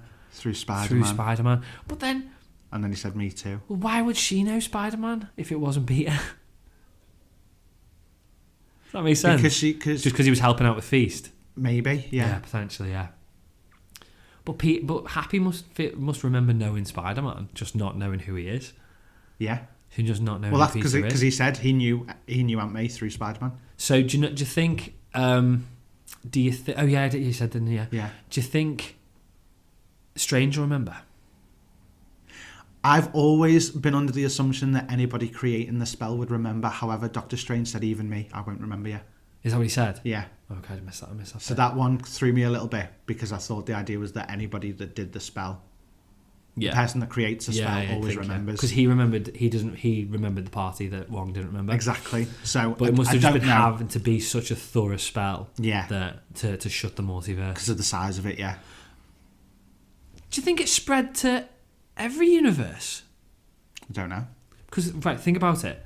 So, he said everyone's going to have to forget Peter Parker. Yeah.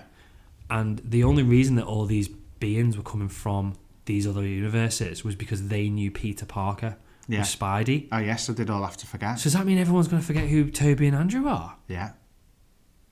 So that's a massive reset. Yeah. Could this be leading into Spider-Verse? Could do. Could, because technically they must be connected. Yeah. Mustn't they? So, oh my God, there's so much. So much. That's what I mean about having so much to unpack. We'll talk about what's coming next. Right, so the final scene was the best scene in the movie. It was. I loved it. It was Toby. No, Toby's gone. Tom, basically, it was like little apartment. It was like the start of Spider-Man PS4. It was It's Tom. He's got a shitty apartment. Yeah. I was waiting for Mr. Dictovich to turn up, to be perfectly honest. A variant of Mr. Dictovich anyway. When he's like, rent is this much. I thought it was going to be him. He's got the police scanner on his phone. Yeah. He's got the sewing machine with the shitty homemade suit, but not the crap hoodie. Yeah. Proper Spider-Man suit, homemade. Yeah. And he's swinging around with it. And it looked a bit crap, bit shiny. Not clearly Stark tech. Yeah. Even the eyes when he dropped down didn't look. We said this. They don't look like the opening closing eyes, which seems like a step backwards, but it didn't affect Andrew's performance or Toby's performance. It was good to have, but I can fall in love without it. And it basically the big twist that was a twist of the movie. The twist of this movie was that Spider-Man Homecoming and Spider-Man Far From Home and Spider-Man No Way Home were Peter's origin story. Yeah. And that's it. And I've got chills saying it. I cannot wait to see where we go with this. Yeah. With this Spidey. And the stories that we got that are going to potentially now come from it. Yeah. So he's not an Avenger anymore. No. None of the Avengers, I assume, will remember fighting alongside Spider-Man. Yeah. They just, because everybody knows Spider-Man. Yeah. They just don't know Peter Spider-Man. Yeah. So they'll remember the fact that he's been there. Yeah. They just won't remember. They won't have a clue who he is, who the guy is. Yeah. So that's his way back into Avengers movies, but he's not there anymore. He's not got the Stark tech. He's just normal Spider-Man. No, because he could turn up to Avenger fights because of the police scanner. Yeah, he could do. Yeah. So that's how it would be, and it's he just wouldn't be taking his mask off. I think everything's going to be a lot more low level, and I like that. Yeah. I'm looking forward to seeing Tom Holland's Peter Parker fighting not aliens and not going into space, because it was all getting a little bit heavy. It's how do you follow up from that? Yeah. How do you take Spider-Man that we've seen fighting Thanos alongside the Guardians of the Galaxy and then take a step back to giving him ground level villains? And this is the way to do it. And this is it. And we're going to have him fighting alongside Daredevil. We're going to have him fighting Kingpin. Alongside She-Hulk. He's going to be like a defender rather than an Avenger. Yeah. Oh, I'm so excited. I can't wait. So amazing. So then we get to the post-credit scenes, and we said in the non-spoilers, none of them are a waste of time, and I think that kind of was a spoiler for the first one, because until the very end you think it's a waste of time, and it's only that last moment. Yeah. I was a bit gutted until the last moment, because I was like, what was the point in that then? Yeah. Drunk Tom Hardy was amazing. Yeah. Tom Hardy was brilliant. So good. Drunk Venom. Yeah. Is brilliant. So they were trying to. So what? I mean, they were talking to the barman, weren't they? The barman, who apparently is in Ted Lasso, he's one of the football players from Ted Lasso. Apparently. Oh, okay. He's basically explaining the Avengers to Tom Hardy's Eddie Brock. Yeah. He's explaining who Thanos was. He wanted to get the stones, and he's like, aliens don't want stones. Aliens want brains. Yeah. Who else does he explain? Aliens want brains! Exactly. If you need any voiceover work, I'm available. Got it, fine. And he says, I feel like the need to do a good impression now, but he says, I think, does he explain who Iron Man is? I think he explains Tony Stark. Yeah. He explains Hulk, and he said there's a big angry guy, and he's like, Hulk, and he's like, oh, you thought I can't do it now. Look, you've upstaged me now. I'm so sorry. He said you thought Lethal Protector was a shit name. Yeah. And then he goes. Yeah. And he phases out. Back to the multiverse. Yeah. And then we see basically little slither of the symbiote. Another child of Venom in it. Yeah. That's what it is. It's Carnage. It's like Carnage was produced from it. Yeah. It's not a portion of Venom. It's got to be like a, because I think the Venom characters become so stupid. Yeah. I enjoy it. Yeah. But he's a goof. Yeah. So we can't have that goofy character as the bad guy. It needs to be somebody who doesn't know, no memory. It's just a new Venom and fresh symbiote. Fresh character. Yeah. How he's going to get to New York, when he's going to get to New York, who he's going to be part of. Yeah. I don't know. He's going to be... I thought, we said on the car on the way home, potentially Harry, but then there's no Harry Osborn. I assume there's just no Norman Osborn in this reality, or not that he knows of anyway. Could be Ned. Yeah. I think it's going to go down the route, at least starting off with an Eddie Brock. Do you? With an MCU version of Eddie Brock. And I want that. I want the cartoon version of Eddie Brock. The original story is that they were after Betty Brant. Oh, no, that was Ned. Sorry. No, I told a lie. Yeah, he was so after, Ned and Peter go after Betty Brant. But if she is working in the Daily Bugle, they could tweak that a little bit. And we'll go into that. Him and Eddie are both after Betty. Yes. And that's how Eddie goes to hate him and can become Venom and all that. Because it was Gwen in Spider-Man 3, wasn't it? Yeah, don't think that was part of it. No. But yeah, and I think something else that people are saying... just thinking, only because Betty Brant, she was literally reporting and we had a name at the bottom. It was like she was an important point that she could be coming back into the next films. And something else which we saw on TikTok, and they kind of got it wrong, but kind of gave you the right thing, was when it talks about Flash, it says something writer, something patriot. Yeah. So in the comics, Flash... not this version of Flash, obviously, like the jock version of Flash. Yeah. So Flash joins the army. Right. And he loses his legs in like Afghanistan or Iraq or something. Okay. So when he comes back, he starts going to like government testing. Yeah. Now, by this point in the comics, I might be completely wrong here, but this is my understanding of it. By this point in the comics, we've had Venom. Yeah. Venom's been around multiple hosts. Yeah. So he starts off with Eddie, obviously. Yeah. He goes to... Eddie dies of cancer. Okay. In the comics. Yeah. And he sells the symbiote. Right. And he sells it to the son. He sells it to some big gangster. Yeah. Who gives it to his son. Yeah. And then his son has one fight against Spider-Man and runs away in the Venom symbiote. Yeah. So while he's swinging through the air, the symbiote leaves him. And just leaves him to just die. He just falls. Amazing. Yeah. And then Scorpion gets it. And Matt Gargan was Venom for a long time. Yeah. In the comics. And then eventually the government get hold of it. Yeah. And they tame it. They basically manage to control it. Right. And give it to Flash. And that's when Flash becomes Agent Venom, who becomes a Guardian of the Galaxy. Yeah. The Guardians, in the comics, But he can only be Venom for like half an hour. Because otherwise Venom takes over.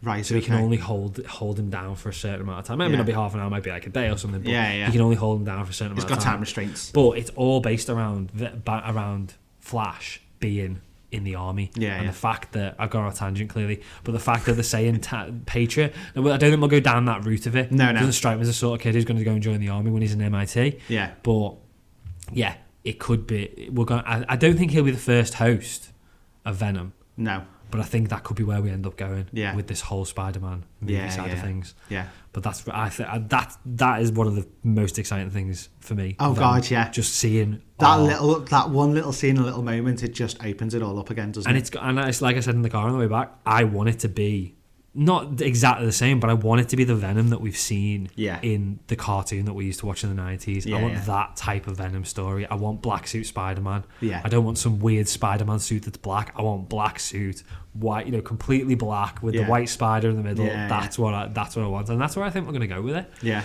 And then we got the other post-credit scene, which wasn't really a post-credit scene. No, it was a trailer for Multiverse of Madness. Which and it was epic. amazing. Yeah. I feel like we're going to do a trailer breakdown now at the end of the at the end of the review. It didn't give anything away. I don't think. We knew we were getting Wanda. Yeah. We knew we were getting America Chavez. It's the first time we've seen her not in toy form, because that's all a concept art. That's all we've seen of her. So we see her. It looks like basically the multiverse is all opened up. Yeah. Somehow. We know Wanda's getting dragged back into it. I don't think the sky was the right colour at any moment in this in the trailer, was it? No. And it was all falling, like New York was falling in on itself as well, wasn't it? Where else do we see? Mordo's back. Baron Mordo's back from Doctor Strange. Master Mordo apparently is in this one. Yeah. And then the big reveal of the trailer is what I assume is Doctor Strange Supreme at the end of the trailer. Oh my God. Who looks just crazy. Evil as fuck. He does, I'm so excited. But he wasn't really that evil in What If. No, he wasn't. So maybe it's another variant of him. I don't know. Scary. He really scared. I was like, oh, yeah, like this is big. So is he going to be the whole villain for the movie? Don't know. Is it going to be Doctor Strange versus Doctor Strange Supreme? Yeah. And we're going to get a live action version of that fight, because that fight was brilliant. Was so good, so well choreographed. Yeah. So if we get a live action version of that fight, because the thing is, we see Wanda at the very beginning, and she's just looks like she's just trying to live her life. Yeah. Which is confusing because again, we've talked about WandaVision and where she's at the end of that. In the Hawkeye review, and tried not to spoil this. But then we do also see her kitted out in her Scarlet Witch outfit as well. Yeah, in a very similar situation to the last time we saw her in WandaVision. Kind of sitting and looks like meditating and doing spells. Yeah, it does. Yeah. So I'm excited to see it all. Can't wait to see what comes in that. But I think this is going to be the wrap up of the whole multiverse story, though. Yeah. Because we've been on this for a while. But as I say, now. I think if we've had something like 11 Kangs come through from different things, even once the multiverse is closed. I completely forgot about Kang. Forgot about Kang. Yeah, well, the thing is, it can close in this, but other films can come out that are happening at the same time as that, so it's their perception. Do you think we're going to end up with having loads of or multiple overarching villains? Because obviously Thanos was the big bad in the first 4 phases of the whole thing. I think we need to because I think having the same setup all over again is going to be a bit naff because it's just a rehash of Thanos. It's the build up to the one big baddie. I like the idea of a lot of Kangs, and that I've had my idea about Quantumania that big Kang's going to come and get one of the smaller ones and things like that. But I think that the idea that there's things coming from everywhere and we literally don't know who could be what and all of that kind of stuff. I like that. I like that it's a whole different way of telling the story. It's more comic book oriented as well. 100%. They don't always have all the different issues with one big baddie for the whole thing. You've got a time that people are going to need to recoup because this isn't their universe. So just because they're here doesn't mean they're going to be here and fight you immediately. So it could be someone that's hidden themselves away in a cave for 12 months while they try and figure out what the hell's going on with them, and then they come out to go, I want to get back, or I want to murder everyone because this isn't my world, or whatever. Yeah. Do you know what I mean? So there's all sorts of things that could come out of this, and I'm excited to see what it could be. Yeah. Amazing. So, yeah. Can't wait. So, in summary, we loved it. Yeah. Where would you put it? It's in my top 5 MCU ranking. I think it is. I can't think of much that I would probably get right. There's a difference between my favourite film and the best. Yeah. My favourite film, or one of my favourite films, is Winter Soldier. I don't necessarily think it's the best one, but I think it's one of my favourites. Yeah. I'd probably put it, I don't know, I think I'd go top 3. I would. I think it's sat. What did we say was the best? Infinity War? Infinity War was the best, Endgame was second. I'd put this third. Yeah.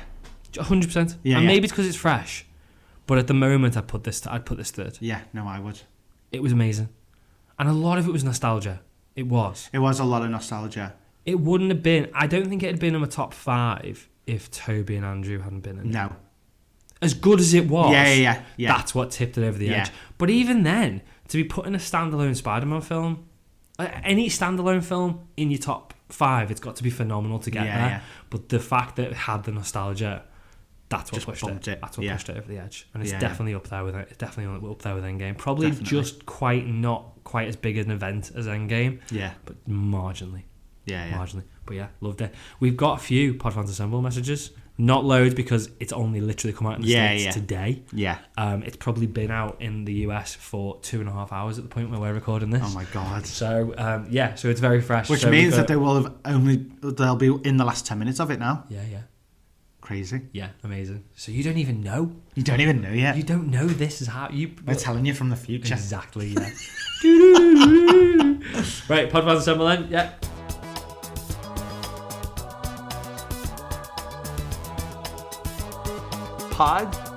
Fans Assemble. Right, so Rachel's got quite a long message. We've only got 3 messages. Go on as long as you want. So Rachel Miller said, so good, so much to unpack. Every time the 3 of them interacted was brilliant. Completely agree. Yeah. The discussion about the web shooters, the bad back discussion, when they all swang together. Swang? Is that the right? Swang? Swung. Swing. Swing. Tom Holland's performance had so much depth. His heartbreak and mine at losing May. Honestly, Rachel, I was 100% there with you. Oh, yeah, I think I'm surprised Nick didn't move down his seat. Because I kept using my mask to wipe away my tears. Oh, pathetic. Which was harrowing. And then his single-minded vengeance at the end to finish Goblin. That was quite shocking seeing him like that. Yeah. I didn't notice the Rogers the Musical boards at the beginning. It was a special moment seeing them step through the portals and how MJ needed Garfield to prove himself by crawling on the ceiling. And she put in brackets there, Peter 3 or 2. I know. Peter 3. He was Peter 3. Peter 3. She said, I was going nuts, and then he cleared a spider web. I could just talk about it all day. Just perfect. Oh, I know. I feel like we've been going for 2 hours now. Oh my God. Or ish. And I could literally. I've been trying to keep it succinct. I know. She also said, I'm absolutely speechless. Had a fantastic experience watching No Way Home. The audience were clapping and cheering. Also cried too. Was full of nostalgia. Loved seeing the Spidey villains return too. Wish Twitter wouldn't restrict words as I've got so much to say. And then we've got Paul Sears. Thought it was brilliant. Just what I hoped it would be. A great story with great interaction between the characters, especially Tom Spidey and Doctor Strange. Tom, Ned and MJ, and the emotional scene with Aunt May. Loved the chat between all 3 Spideys, especially talking about their web abilities.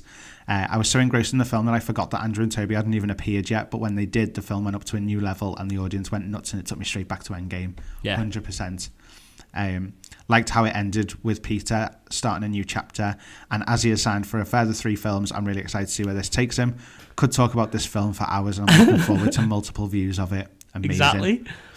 Also, that second message about being speechless and the fantastic was from Liam Dearden. Sorry. Oh, okay. I thought it was a follow-on from Rachel. Oh, right. Because there was no name at the top. Sorry. So that one was from Liam. So thanks, Liam. Thanks, Paul. And thanks, Rachel, for your messages. And being so thorough and so quick. Yeah, brilliant. Considering something just come out. But amazing. Yeah, thank you very much.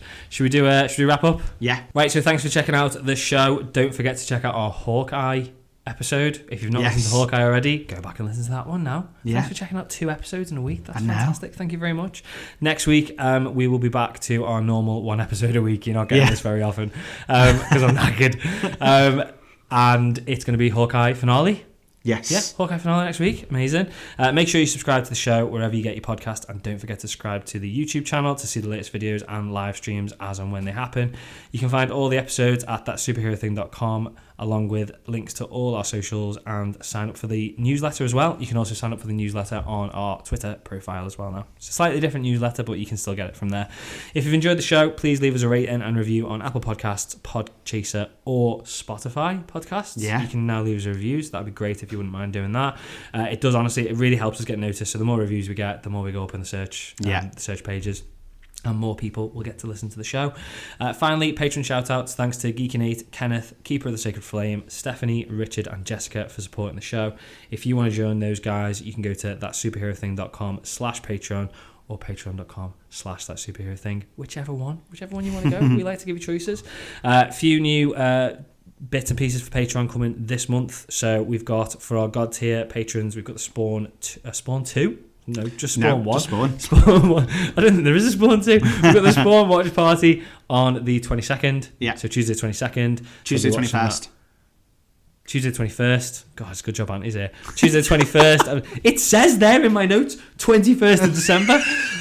On Tuesday the 21st of December, we'll be doing that, maybe. Or it might be the 22nd. We'll see how we get on. And then also, for our regular patrons, or superhero level patrons, we have our Jingle All the Way review as our Christmas special. It's a superhero movie.